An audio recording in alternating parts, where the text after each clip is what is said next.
कभी सोचा है उन विशाल लोहे के जहाज़ों के बारे में जो 20-20 मंजिला इमारतों जितने बड़े होते हैं और समंदर को चीरते हुए आगे बढ़ते हैं। असल में इन जहाज़ों पर जो लदा होता है ना, वही हमारी दुनिया को चलाता है। पेट्रोल से लेकर हमारी सुबह की चाय तक और यहाँ तक कि हमारे स्मार्टफोन के पार्ट्स, सब कुछ इन्हीं जहाज़ों पर आता जाता है। और अगर हम आंकड़ों पर नजर डालें तो ये बात सच में चौंका देती है। भारत के कुल व्यापार का 95% हिस्सा, जी हां, वजन के हिसाब से पूरा 95% हवा या जमीन से नहीं बल्कि समुंदर के रास्ते से होता है। ये अपने आप में एक बहुत बड़ा आंकड़ा है ना? लेकिन सबसे ज्यादा हैरान करने वाली बात यह है कि हमारी 7,500 किलोमीटर लंबी विशाल कोस्ट लाइन पर इस पूरे के पूरे बोझ को संभालने के लिए मुख्य रूप से सिर्फ 13 बड़े चेक पॉइंट्स हैं, जिन्हें हम मेजर पोर्ट्स यानी प्रमुख बंदरगाह कहते हैं। चलिए इसे एक आसान तरीके से समझते हैं। मान लीजिए कि हमारी पूरी कोस्ट लाइन एक बहुत बड़ा नेशनल हाईवे है, तो फिर ये जो 13 बंदरगाह हैं, ये उस हाईवे के वो बड़े बड़े टोल प्लाजा हैं जहां से हमारी पूरी की पूरी अर्थव्यवस्था सांस लेती है।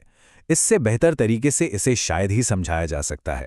अब इन 13 बंदरगाहों में से 12 तो सीधे सीधे सरकार के कंट्रोल वाले पारंपरिक पोर्ट ट्रस्ट मॉडल पर काम करते हैं, लेकिन एक बंदरगाह ऐसा भी है जिसे एक मॉडर्न कॉर्पोरेट कंपनी की तरह चलाया जाता है। और ये फर्क बहुत जरूरी है क्योंकि ये दिखाता है कि भारत सिर्फ नए पोर्ट्स बना ही नहीं रहा, बल्कि उन्हें चलाने के नए नए तरीकों के साथ भी प्रयोग कर रहा है। तो चलिए इस हाईवे के पश्चिमी हिस्से से अपनी यात्रा शुरू करते हैं और हमारा पहला स्टॉप है गुजरात का कांडला बंदरगाह। कार्गो की मात्रा के मामले में कांडला बहुत बड़ा है, लेकिन यहाँ जो सबसे दिलचस्प शब्द है वो है प्राकृतिक ज्वारीय बंदरगाह। इसका असल में मतलब क्या होता है? क्या यहाँ समंदर की लहरों यानी टाइड्स का कोई खास इस्तेमाल होता है?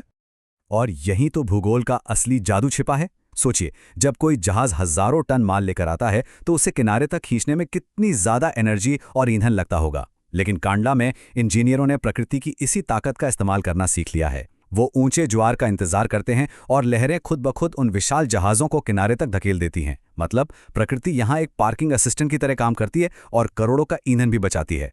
अब कांडला से थोड़ा दक्षिण की ओर महाराष्ट्र में आते हैं, जहां कहानी पूरी तरह बदल जाती है।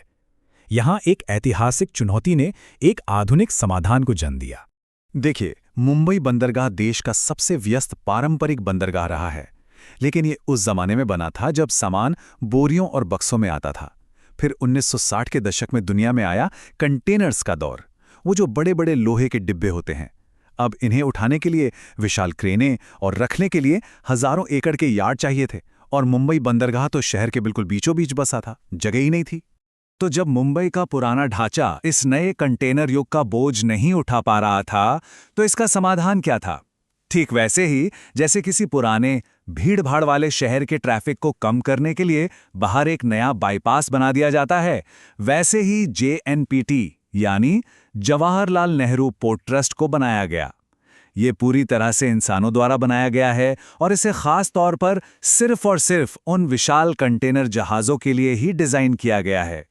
अब अगर हम पश्चिमी तट पर और नीचे की ओर चलें तो हमें 3 बहुत ही खास बंदरगाह मिलते हैं। गोवा का मुर्मुगांव, जो भारत के लोहा अयस्क यानी आयरन ओर के निर्यात का एक बड़ा हब है। कर्नाटक का न्यू मैंगलोर, जो अपने सबसे गहरे इनर हार्बर के लिए जाना जाता है। और केरल का कोचीन, जो सदियों से मसालों के व्यापार का एक ऐतिहासिक गेटवे रहा है। अच्छा, यहाँ एक बात बहुत दिलचस्प है। ये तीनों बंदरगाह सीधे खुले समंदर पर नहीं है, बल्कि नदियों के मुहाने या झीलों पर बसे हैं। क्यों? क्योंकि एक बंदरगाह के लिए सबसे बड़ा खतरा होता है समुद्री तूफान और ऊंची लहरें। ये नदियां और झीलें जहाज़ों को उन तूफानों से एक नेचुरल सुरक्षा देती हैं। मतलब ये एक तरह से प्रकृति के बनाए हुए शॉक एब्जॉर्बर हैं। चलिए अब भारत के दक्षिणी सिरे से घूमकर पूर्वी तट की तरफ चलते हैं, जहां की कहानी अलग है। यहां प्रकृति की चुनौतियां ज्यादा हैं और इंसानी इंजीनियरिंग का कमाल देखने को मिलता है। सबसे पहले बात करते हैं तमिलनाडु के तूतीकोरिन बंदरगाह की।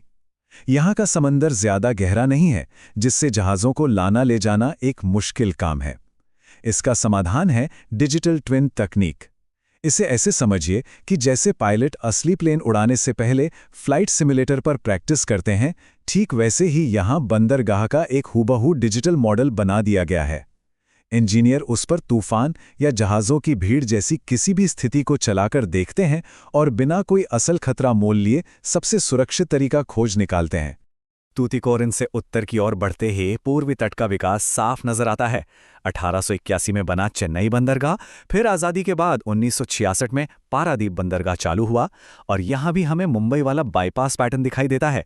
चेन्नई की भीड़ कम करने के लिए पास में ही कामराजा बंदरगाह बनाया गया और जैसा कि हमने पहले बात की थी, ये भारत का एकमात्र कॉरपोरेट प्रमुख बंदरगाह है, जो इसे एक बहुत ही अनोखा प्रयोग बनाता है। अब पूर्वी तट पर थोड़ा और ऊपर की ओर चलते हैं, आंध्र प्रदेश के विशाखापट्टनम बंदरगाह की तरफ। बंगाल की खाड़ी के भयंकर चक्रवातों के बारे में तो सबने सुना ही होगा। तो होता यह है कि विशाखापट्टनम बंदरगाह के ठीक सामने समंदर में एक बहुत बड़ी पहाड़ी है, जिसका आकार डॉल्फिन की नाक जैसा है। तो जब समंदर से कोई भयंकर तूफान आता है तो वो लहरें इस डॉल्फिन नोज से टकराकर शांत हो जाती हैं।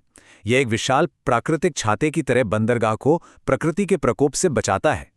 लेकिन जैसे ही हम पारादीप से आगे बढ़ते हैं, हम एक ऐसी जगह पहुंचते हैं जो बहुत हैरान करती है, कोलकाता बंदरगाह। यह अनोखा इसलिए है क्योंकि यह समंदर के किनारे है ही नहीं, ये हुगली नदी पर बना है, वो भी समंदर से 232 किलोमीटर अंदर। अब नदी अपने साथ बहुत सारी मिट्टी और गाद लाती है जो रास्ते को भर सकती है। इसलिए जहाज़ों के लिए गहराई बनाए रखने के लिए यहाँ 24 घंटे ड्रेजिंग यानी गाद निकालने का काम चलता रहता है। यह प्रकृति के खिलाफ इंसान की एक कभी न खत्म होने वाली लड़ाई है। अब हम अपनी इस यात्रा के आखिरी पड़ाव पर हैं। हम भारत की मुख्य भूमि से बहुत दूर अंडमान सागर में चलते हैं, एक ऐसे बंदरगाह पर जिसका महत्व टनों में नहीं आंका जाता। ये है पोर्ट ब्लेयर बंदरगाह, जिसे 2010 में 13वें प्रमुख बंदरगाह का दर्जा मिला। लेकिन एक बात यहां समझ नहीं आती, अगर हम कार्गो की मात्रा देखें तो ये कांडला या मुंबई के मुकाबले कुछ भी नहीं है, तो फिर इसे एक प्रमुख बंदरगाह का दर्जा दिया ही क्यों गया? ये सवाल बहुत जरूरी है और इसका जवाब यह है कि भूगोल में महत्व सिर्फ व्यापार के वजन से नहीं होता, बल्कि भू राजनीति और सुरक्षा से भी होता है। पोर्ट ब्लेयर की लोकेशन रणनीतिक रूप से मलक्का जल डमरू मध्य के बेहद करीब है। ये वो समुद्री रास्ता है जहां से दुनिया का ज़्यादातर व्यापार गुजरता है। उस लिहाज से देखें तो पोर्ट ब्लेयर उस ग्लोबल ट्रेड रूट पर एक वॉच टावर की तरह काम करता है। इसे एक प्रमुख बंदरगाह घोषित करना हमारी रणनीतिक पकड़ और हमारी सामरिक सुरक्षा का एक बहुत बड़ा संकेत है। तो इसी विचार के साथ आज की इस गहरी पड़ताल को यहीं रोकते हैं, लेकिन एक सवाल के साथ छोड़ जाते हैं। जैसे जैसे दुनिया का व्यापार बदल रहा है और नए समुद्री रास्ते बन रहे हैं, कौन सी नई चुनौतियां और अवसर भारत की समुद्री किस्मत को आकार देंगे?